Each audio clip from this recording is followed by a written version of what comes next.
Hi guys, we're back with another book today. March on, the day my brother Martin changed the world. This is by Christine King Ferris.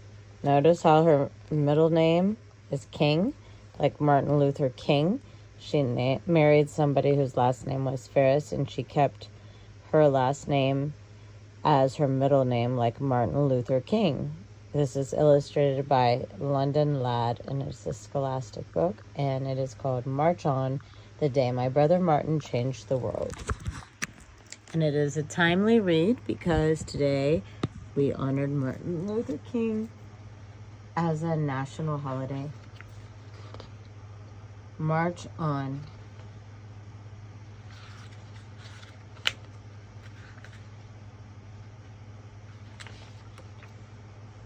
My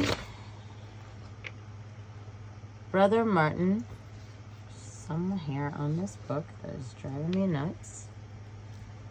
Excuse me. My brother Martin, it's still there. I'm not laughing, I'm in a bad mood. This is important to me. No, but that's gross. My brother Martin never bragged. Martin was always very modest. When we were growing up, Mother dear and Daddy taught us all, Martin, our little brother, Alfred, Daniel, and me, Christine, to do good for others. They told us not to be chesty about doing right. Don't go sticking out your chest all puffed up and proud, Mother dear often said. Chesty is not the way to be. So even though Martin got a load of attention for protesting and for speaking out, he couldn't have imagined how many people would come to the Great March on Washington for jobs and freedom in 1963. But come they did. From northern cities like Detroit and Chicago, from southern cities such as Birmingham, Atlanta, and Memphis. They came from small towns too, from places such as Danville, Virginia, and Albany, Georgia, Orangeburg, South Carolina. Some of them rode the bus, and others came on the train. A bunch walked all the way from Brooklyn, more than 230 miles away. One man strapped on his skates and rolled into Washington, D.C. on the warmest day, August 28, 1963. They all came to Washington Monument just as the sun began its slow, hot dance across the sky. They came to hear Martin and other civil rights leaders inspire a nation. They came because they believed that all people should be treated equally. And they came because they wanted to belong. They came in search of one thing, freedom. They came to march. Martin traveled to Washington, D.C. the night before he was given his speech. He had come from Atlanta, Georgia, where our family lived. He checked into the Willard Hotel so that he could prepare his speech in a quiet place with no interruptions. My brother worked very hard on his speeches. He understood how important each and every one of his words would be. He wrote them and scratched them out and wrote down some more. Martin practiced reading his speeches over and over again.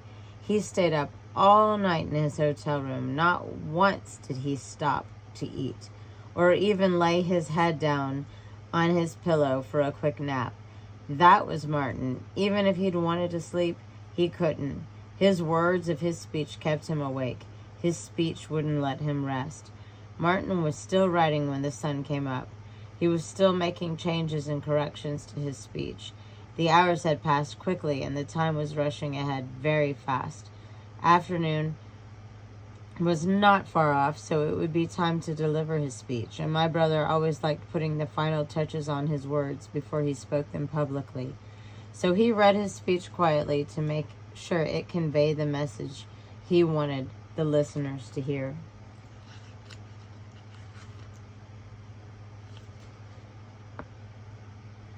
Then Martin washed his face, changed into one of his best dark suits.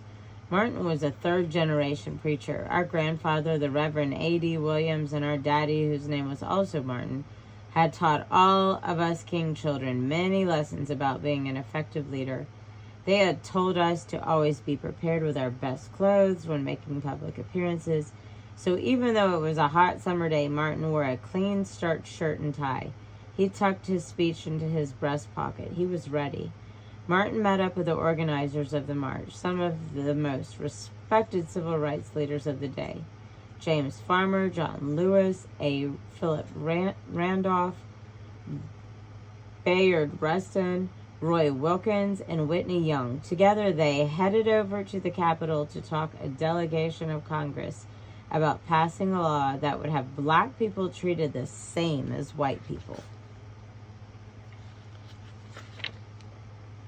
While Martin was with the leaders, the marchers gathered at the foot of the Washington Monument, where they listened to great singers of the time sing songs of freedom, such as Blowin' in the Wind and We Shall Overcome. This was how the march began. Once most of the people had come together, they started to march toward the Lincoln Memorial, where the day's most electrifying speakers and entertainers were gathered. There were students and poor people. Christians walked arm in arm with Jewish people. Black people held hands with white people. And even though they were from different worlds, they were all marching for the same reason. Oh, it was a sight to see. I had been to many marches with my brother Martin, but this was clear. It was from the beginning. This was a special one. Finally, someone rushed into the room where Martin and other leaders were meeting. "Dr. King, look out the window." Martin rubbed his eyes and peeked through the curtain. He could hardly believe what he saw. There was a blanket of people walking shoulder to shoulder. There were all kinds of folks, looking like patches of color in a great quilt spread over the National Mall in Washington. There were thousands, chanting, wanting, ready, marching.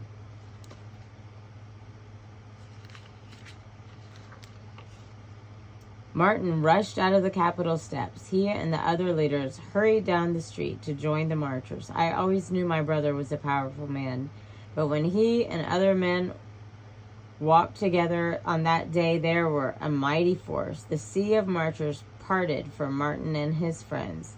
The marchers opened up to welcome these men who were paving their way. The 6 leaders smiled as they began to blaze the road to equality. 1, 2, 3, 4. Oh, there's her. 5, 6, 7.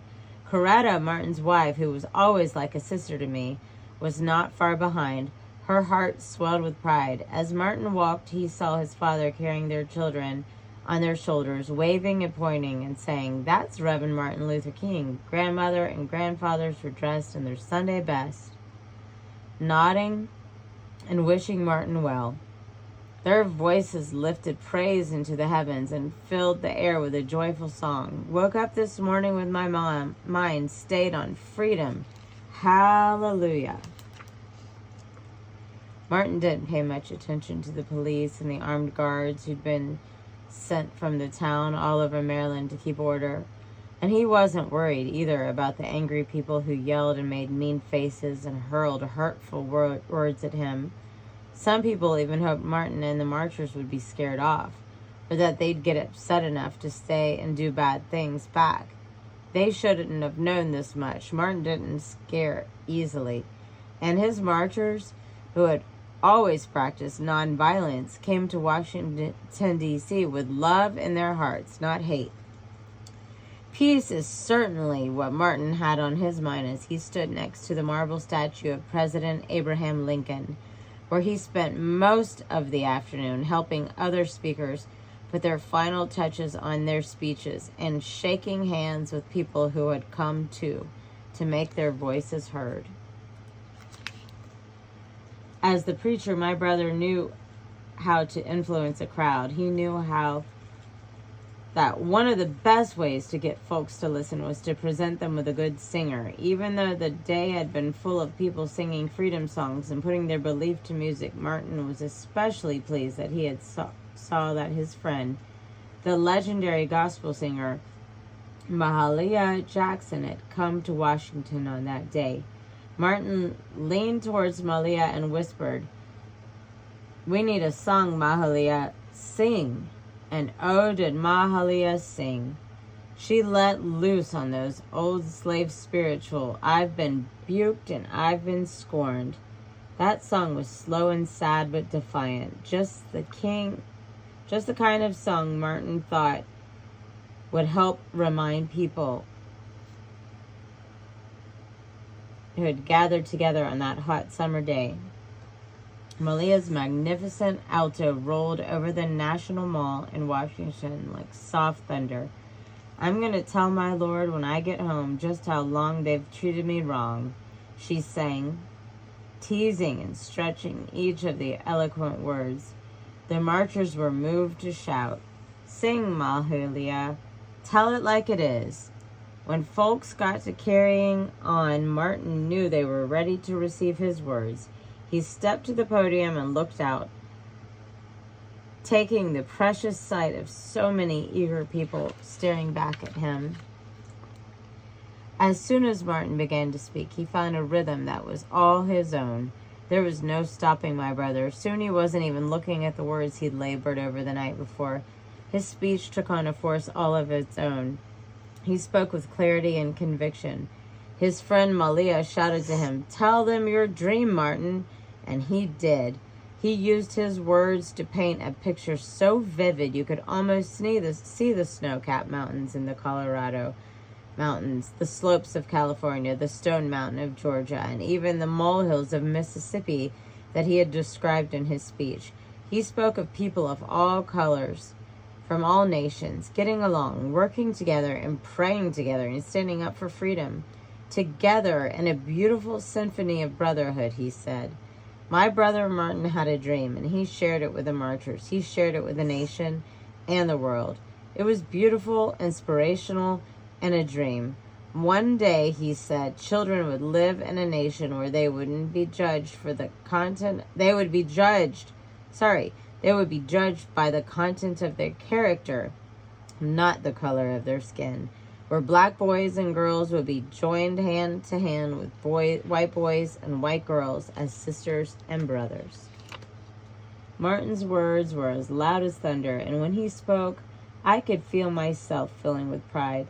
Not the chesty pride that Mother dear and Daddy always warned us against, but the kind of pride that comes from seeing your very own brother touch so many people in such a big way. And I could see the legacy of our family, of ministers coming through Martin. For so many years I'd watched Martin preach in a congregation, speaking from the pulpit, but today he was preaching to a nation. He was on fire. He was giving the kind of sermon that moves people to tears, and to me, it felt like a holy revival meeting. Amen, shouted the crowd. Ha, mercy, they called out. Glory be. They sent their praises right up to God's ear. My brother was making history. He was changing the world and reminding everyone that we are all God's children and from a great nation that believes freedom at last. Thank God. Freedom at last. We are free at last. And that is the only way for America to move forward.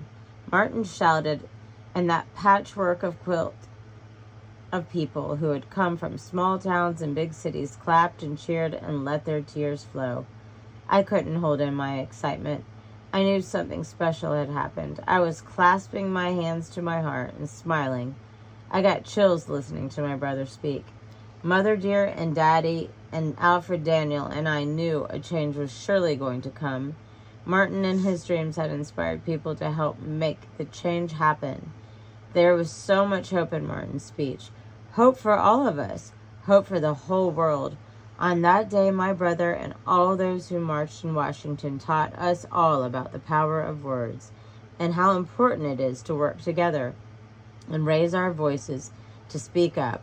It is the day that will last in the hearts and memories of all Americans.